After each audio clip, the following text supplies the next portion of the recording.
అంటే ఒక అమ్మాయి చిన్న పిల్ల నుండి చిన్న పాప నుండి మంచి ఒక అమ్మాయి వరకు మంచి స్వేచ్ఛగా బ్రతకాలి, నాకు ఫ్రీడమ్ ఈ రోజు వచ్చింది అని అనుకునేది ఎప్పుడు ఎలాంటి చట్టం వచ్చినప్పుడు? ఇప్పుడున్న చట్టాలు కూడా చాలా స్ట్రిక్ట్ చట్టాలండి. ఇప్పుడున్న చట్టాలు లేవు, ఎవరు అమలు పరచట్లేదు అనేది అది ఇట్స్ ఎ ట్రాష్ అండి. ఎందుకంటే నేను as a lawyer I see lot of cases. నేను చాలా రేప్ కేసులు చేశాను, చాలా మర్డర్ కేసులు చేశాను. సో ఈవే చట్టాలు ఇంకొంచెం ఫాస్ట్ చేయాలి. ఈ టైం టేకింగ్ ప్రాసెస్ ఏదైతే ఉందో దాన్ని ఇంకొంచెం మనం కంక్లూడ్ చేసుకున్నట్లయితే చాలా బాగుంటుంది. ఫైనల్ నేను ఏమంటున్నానంటే, బయట దేశాలతో కంపేర్ చేసుకుంటే ఇట్లాంటి నా కొడుకులని ఏదైతే ఇప్పుడు సంజయ్ రాయ్ రేప్ చేశాడో, సో బయట ఏం చేస్తారు అంటే ఉరి తీయడమా పబ్లిక్ లోనే, అంటే అందరికి తెలిసేలాగా ఉరి తీయడమా, లేదంటే పబ్లిక్ లోనే ఎన్కౌంటర్ చేయడమా, నరికేయడమా, ఇలాంటివి కొన్ని దేశాలలో ఉన్నాయి. సో మన వాళ్ళు కూడా ఇప్పుడు పబ్లిక్ కూడా ఏం కోరుకుంటున్నారు అంటే, వాన్ని ఉరి తీయడం ఇట్లాంటిది కాదు, పబ్లిక్ లోనే అందరు చూస్తుండగానే ఎన్కౌంటర్ చేస్తేనే అప్పుడు పబ్లిక్ ఎవడైతే ఉంటాడో, ఇట్లాంటి నా కొడుకులు ఎవరైతే ఉంటారో వాళ్ళకు ఒక భయం అనేది పుడుతుంది అని అంటున్నారు. ఎందుకు ఇండియా ఇలాంటి యాక్షన్ తీసుకోవడం లేదు? ఓకే, ఇప్పుడు మీరు అన్నారండి సంజయ్ రాయ్ రేప్ చేశాడు అని చెప్పేసి. సంజయ్ రాయ్ రేప్ చేశాడు అనడానికి ఆధారాలు ఏమున్నాయి? ఎవరైతే విక్టిమ్ ఉన్నారో ఆవిడ నెయిల్స్లో అతని బ్లడ్ DNA శాంపిల్స్ ఏవో దొరికాయని చెప్పేసి పోలీస్ వాళ్ళ ఇన్వెస్టిగేషన్లో తెలిసిందే తప్ప మీరు చూడలేదు, నేను చూడలేను. సో మీరే అన్నారు ఇందాక దీంట్లో పెద్ద పెద్ద వాళ్ళు ఇన్వాల్వ్ అయి ఉన్నారు అని చెప్పేసి. ఆ పెద్ద పెద్ద వాళ్ళందరూ కలిసి సంజయ్ రాయ్ని ఇరికించలేదన్న గ్యారంటీ ఏంటి? ఓకే, ఆ పెద్ద పెద్ద వాళ్ళు మరి ఎప్పుడు బయటకు వస్తారు? నిజంగానే అట్లా సంజయ్ రాయ్ని ఇరికిస్తే, అంటే ఇరికిచ్చారని అనట్లేదు, ఇరికిచ్చి ఉండొచ్చు, ఛాన్స్ ఉంది అక్కడ. అలా అనుకుంటే గనక ఆ పెద్ద పెద్ద వాళ్ళు ఎప్పుడు బయటకు రావచ్చు, ఎప్పుడు మరి లాయర్లు విచారణ చేయొచ్చు. అండ్ ఇప్పుడు సిబిఐ కూడా ఏం చేస్తుంది, ఇప్పుడున్న పోలీసులు కూడా ఏం చేస్తున్నారు, ఇప్పుడున్న గవర్నమెంట్, ఇండియన్ గవర్నమెంట్ కూడా అసలు ఏం చేస్తుంది? ఇంత గొడవలు బయట ఇంత దానికోసం పోరాడుతున్నా గానీ నిజాలు అనేది బయటకు రావట్లేదు. దీని గురించి మీరు చెప్పారు. సో ఇప్పుడు ఇంకా ఏం చేస్తే better? Primary investigation is a most key role అండి.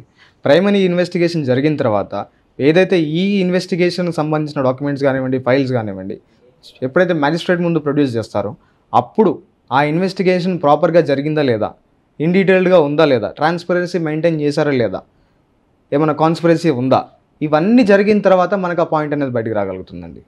అండ్ ఇంకొకటి ఏంటంటే, డాక్టర్స్కే కాదు అడ్వకేట్స్ కి కూడా ప్రొటెక్ట్ లేదు అని చాలా వినిపిస్తుంది, చాలా చూసాము. కొన్ని లాయర్స్ ని కూడా కొన్ని కేసులలో కొందరు చంపేయడం జరిగింది, అలాంటివి కూడా చూసాము. ఉమెన్స్ కి కూడా, లాయర్ ఉమెన్స్ కి కూడా ప్రొటెక్ట్ లేదు అని బయట అంటున్నారు. 100% అండి, ఇది అయితే 100%. ఎందుకంటే అడ్వకేట్స్కి అసలు ప్రొటెక్షన్ అనేది లేకుండా పోయిందండి. నాట్ ఈవెన్ మనం సొసైటీలో చూసుకున్నట్లయితే పోలీస్ వాళ్ళు కూడా అడ్వకేట్స్కి ప్రాపర్ రెస్పాన్స్ ఇవ్వకపోవడం. మనం రీసెంట్లీ జనగాం ఇన్సిడెంట్ చూస్తున్నాము. అంతకుముందు పెద్దపల్లిలో ఇద్దరు అడ్వకేట్స్ని నడి రోడ్డు పైన అందరు చూస్తుండగా కూడా లైవ్లో అత్యంత దారుణంగా మర్డర్ చేశారు. దాని గురించి కూడా అసలు ఎటువంటి అడ్వకేట్స్ ప్రొటెక్షన్ యాక్ట్ అనేది ఇప్పుడు అస్సాంలో కానివ్వండి, రాజస్థాన్లో కానివ్వండి అమలైంది. అలానే మన ఆల్ ఓవర్ ఇండియాలో సెంట్రలైజ్డ్ అడ్వకేట్స్ ప్రొటెక్షన్ యాక్ట్ అనేది అమల్లోకి వస్తే అడ్వకేట్స్ ఇంకొంచెం వాళ్ళకి ఎటువంటి భయభ్రాంతులు లేకుండా ముందుకొచ్చి పోరాడే ఛాన్సెస్ చాలా ఎక్కువగా ఉంటాయండి. ఇందాక అన్నారు కదా మీరు, ఇలా బయట తిరిగే రోజు ఎప్పుడు వస్తుంది అని చెప్పేసి. ఎప్పుడైతే అడ్వకేట్స్ వాళ్ళ పర్సనల్ గురించి భయపడకుండా 100% మేము ఎక్కడికైనా వెళ్ళినా మాకు సేఫ్టీ దొరుకుతుంది, మాకు ప్రొటెక్షన్ ఉంది, గవర్నమెంట్ మాకు సపోర్టివ్గా ఉంది అనుకున్న టైంలో మీరు అనుకున్న రోజు ఖచ్చితంగా వస్తుందండి. సో అంటే ఇప్పుడు అలాంటిది మీకు రావాలి అని అంటే మన ఇండియన్ గవర్నమెంట్ నుంచి మీకేం కావాలి? ఇప్పుడు ప్రొటెక్షన్ యాక్ట్ అండి. నేను మీకు మొన్న రీసెంట్లీ మనం జనగాంలో ఒక ఇద్దరు అడ్వకేట్స్, కపుల్ అడ్వకేట్స్ని మనం SHO మ్యాన్ హ్యాండిల్ చేయడం మనం చూసాం. దానికి సంబంధించిన వీడియో టేప్స్ కూడా చాలా వైరల్ అయినాయి. దాని గురించి అడ్వకేట్స్ అందరూ కూడా స్టేట్ వైడ్గా కూడా దాని గురించి ప్రొటెస్ట్ చేయడం, కోర్టుని వర్క్ ఎక్స్టెండ్ చేయడం, ఇవన్నీ చూస్తూనే ఉన్నాం.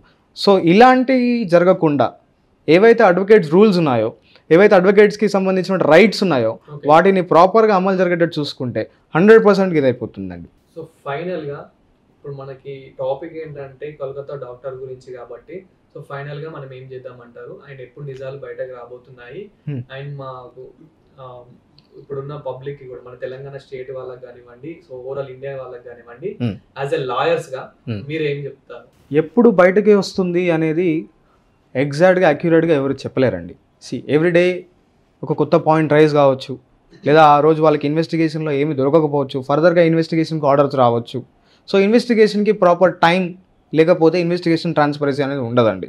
ఇన్వెస్టిగేషన్ ఎప్పుడైతే ఏంటి day to day follow up అవుతూ ఉంటే ఏదో ఒక రోజు కంక్లూజన్ వస్తుంది. ఆ ఏదో ఒక రోజు అనేది మరీ లాంగ్ కూడా కాకపోవచ్చు, షార్ట్ కూడా కాకపోవచ్చు. It may take a specific day. ఆ డే అనేది ఎవరు కూడా చెప్పలేరండి. సో మీరు చెప్పండి, ఇప్పుడు అమ్మాయిలకి ఎలాంటి రక్షణ ఉంది ఓవరాల్ మన ఇండియన్ గవర్నమెంట్ పరంగా చూసుకుంటే ఆయన ఎలాంటి రక్షణ మీరు కోరుకుంటున్నారు? అమ్మాయిలకి రక్షణ అంటే చిన్నపిల్ల నుంచి ముసలి వాళ్ళు ప్రతి ఒక్కరికి రేప్ జరుగుతున్నట్టు మనం వింటున్నాం. అవును. చాలా లాస్ వచ్చినాయి మనకి, like she team, women's police station, అవును. Minor rape case, POCSO act అట్లాగా షీ టీమ్స్ కూడా చాలా చాలా అవును, అవును. సపోర్ట్ చేస్తున్నారు. అవును. వాళ్ళ వల్ల కూడా అమ్మాయిలకు అవును. చాలా సపోర్టివ్ ఉంది. ఆ, అండ్ మీరు ఇంకా ఎలాంటి కోరుకుంటున్నారు అంటే ఇలాంటివి జరగద్దు అని అంటే as a అమ్మాయి ఇంకా మీరు ఎలాంటివి కోరుకుంటున్నారు? ఇన్స్టాంట్గా శిక్ష పడేటట్టుకుంటే ఓకే. ఎవరికైనా కూడా భయం ఉంటుందండి. అవును. చలో మనం ఏదో ఒక అఫెన్స్ కమిట్ అయినాము, బెయిల్ వస్తుంది, ఇన్ని రోజుల్లో బెయిల్ వస్తుంది, మంచి అడ్వకేట్ ఉంటే ఇంకొంచెం తొందరగా వస్తుంది, అవును. మనం కమిట్ అయినా కానీ ప్రాబ్లం లేదు, మనం ఒక అడ్వకేట్ని హైర్ చేసేసుకొని బయటకు వచ్చి మళ్ళీ తిరగవచ్చు. ఆ కేసు అయిపోయేసరికి it may take 3 to 5 years time పడుతుంది. ఈలోపు ఏమన్నా జరగవచ్చు. మేనేజ్ చేసుకొని కేసు పెట్టిన వాళ్ళతో కేసు విత్డ్రా చేయించుకోవచ్చు. There are lot of things. So ఇవన్నీ కాకుండా ఇన్స్టాంట్గా ఇన్వెస్టిగేషన్ ప్రాపర్గా ఫాస్ట్ అండ్ ఫ్యూరియస్గా జరిగిపోయి తొందరగా శిక్ష పడేటట్లయితే మనం క్రైమ్ రేట్ని తగ్గించుకోవచ్చు అండి.